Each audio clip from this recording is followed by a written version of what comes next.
코스피는 현재 약보합권, 코스닥은 0.5% 정도 하락하면서 500선입니다. 10시 구간 들어서 외국인이 매도로 전환해 있다는 점은 부담인데요. 개인은 매수세를 키워가고 있습니다.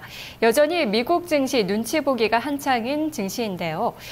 우리 시장에서 투자클럽 전문가 파리는 어떤 전략을 세우고 있을지 파리의 이야기를 들어보도록 하겠습니다. 여인수 전문가입니다. 지수보다는 선택 중용주 장세다. 서정훈 전문가 1930 단기 변곡점. 한교수 전문가 재정절벽 충격 적은 종목 집중 관심.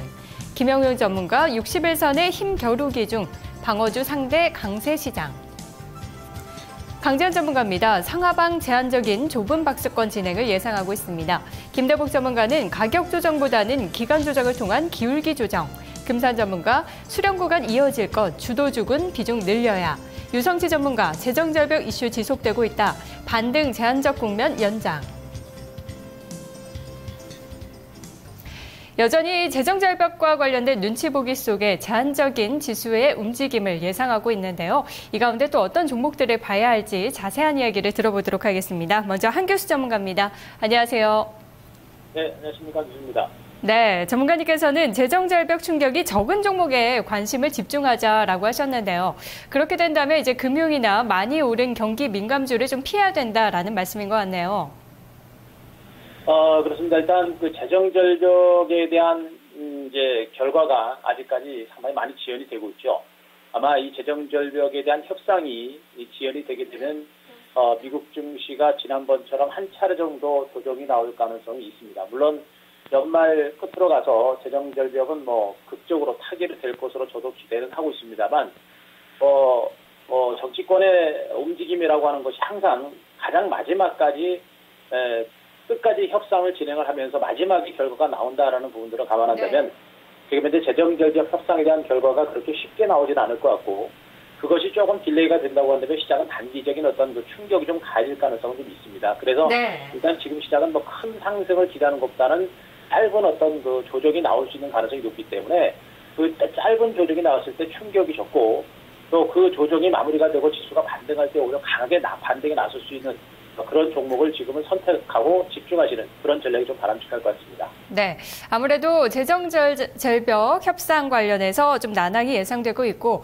연말까지는 진통도 예상되고 있는 구간입니다. 오바마 대통령은 공화당이 제시한 재정절벽 협상안에 대해서 반대 의사를 거듭 강조했는데요. 이렇게 미국 쪽의 이슈에 따라서 우리 증시가 일희일비하는 장세가 펼쳐지고 있습니다. 이 전문가들의 의견 종합적으로 살펴봤을 때도 1920에서 40 정도의 좁은 박스권 등락을 전망하는 전문가도 있고, 또 어떤 전문가는 1900선 이하까지도 잠시 밀릴 수 있다고 좀 의견을 제시하고 있는데요. 계속해서 이야기 들어보도록 하겠습니다.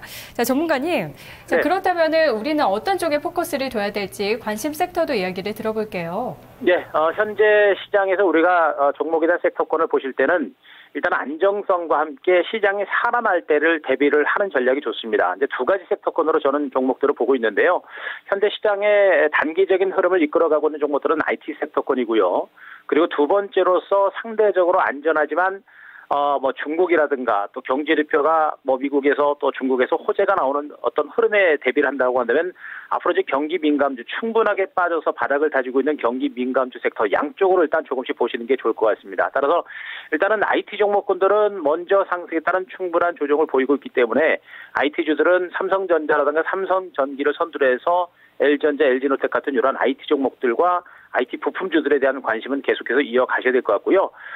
이미 이제 충분하게 빠졌던 경기 민감주들은 어느 정도 바닥은 이제 만들어낸 상태입니다. 그리고 바닥을 만들고 단기적인 반등세를 보였었죠. 비근한 예를 들어서 대우조선해양 같은 조선주들은 이미 바닥 탈출에 따른 눌림목 조정이 지금 현재 나타나고 있습니다. 대우조선과 LG 금호석이죠. 대우조선과 금호석 같은 것들은 바닥 탈출 후에 지금 눌림목 조정이 나오고 있는데, 이런 종목들은 끝나는 게 아니라 다시 한번 눌림목 조정이 연출되면서 중기적인 재반등에 나설 가능성이 높죠. 근데 중기적인 반등이라고 말씀드렸습니다만 의외로 중국에서 어떤 호재가 나온다고 한다면 이런 경기 민감지대 반등세가 상대적으로 양호하게 나올 가능성도 있습니다. 따라서 IT 섹터권의 종목에 대해서는 추격 매수가 아니라 조금 조정을 이용을 해서 조금씩 관심을 계속해서 이어가시고 충분하게 빠지고 바닥을 다지고 최근에 반등세를 보였던 일부 경기 민감지들은 눌림목을 이용해서 중장기로 재매수를 고려하는 이런 전략이 좀 필요한 구간이 아닌가 이렇게 판단을 좀 하고 있습니다.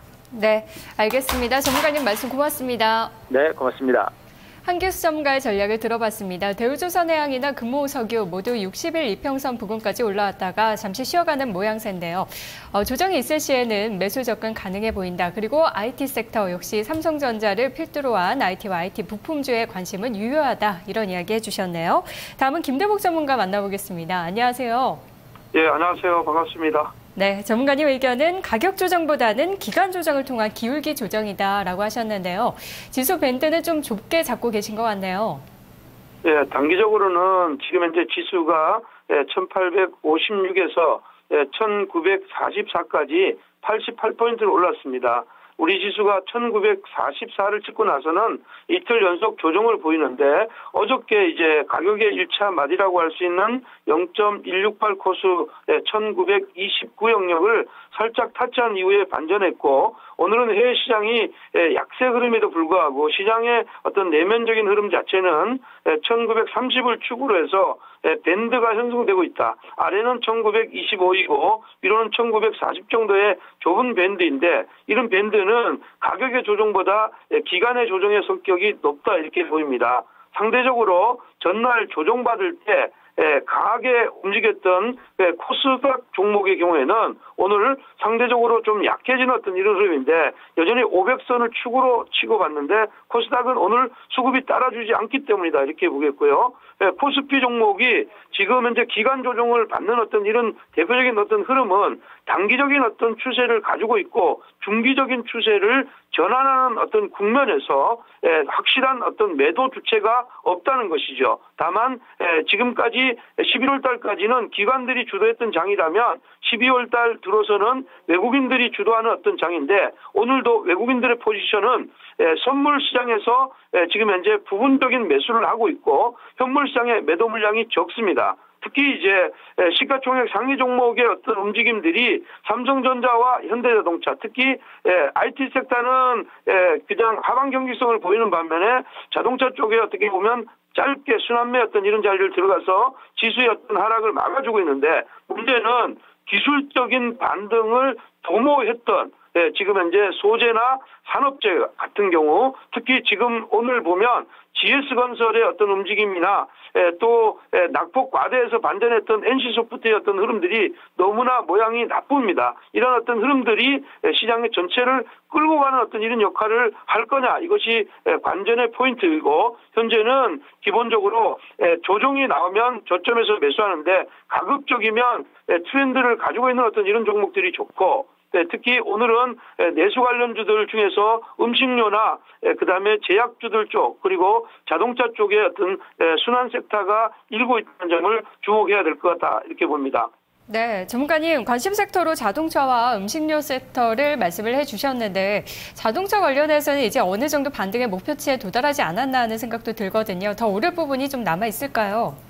네, 자동차 같은 경우는요, 일정 부분 1차 상승은 했다고 봅니다. 완성차 같은 경우는 단기적인 어떤 조정 국면에 들어왔지만, 완성차가 1차적인 어떤 조정 국면에 들어갔을 때, 오히려 현대 모비스나 현대 이화 같은 경우는 먼저 손조정의 어떤 흐름들이 나왔거든요. 그렇기 때문에 기간의 어떤 매수의 어떤 타겟은 현대 모비스나 이런 쪽으로 들어올 가능성이 높고, 그래서 그런 쪽에서는 자동차 부품 쪽에 어떤 초점을 맞춰야 되고, 특히 오늘 같은 경우는 이제 IT 섹터에서 순환매가 빠르게 들어오면서 가격의 변동성이 큰 종목들이 있죠. 그 종목들은 스마트폰의 어떤 무선 충전기 관련주입니다. 지금 지난번에까지 시장을 끌고 왔던 종목은 이렌텍이라는 종목인데 어제 오늘 강하게 오른 크로바 하이텍이나 그다음에 상승의 맥을 가지고 있는 RF텍이나 캠트로닉스 같은 경우가 견조한 상승세를 가지고 있어서 오히려 시장이 이런 쪽에서의 어떤 그 눌림목이 나오는 어떤 자리도 단기적인 어떤 매매 공략 방법이겠다 이렇게 보겠습니다. 네, 전문가님 말씀 고맙습니다. 예, 고맙습니다. 네, 이렌텍 같은 종목은 오늘도 무섭게 오르고 있네요. 그리고 대형주 가운데서는 선 조정을 받은 현대모비스 같은 좀 자동차 부품이나 그런 섹터로의 관심이 유효해 보인다라는 의견을 주셨네요. 두 분의 투자 전략 들어봤습니다. 투자 전략 나우였습니다.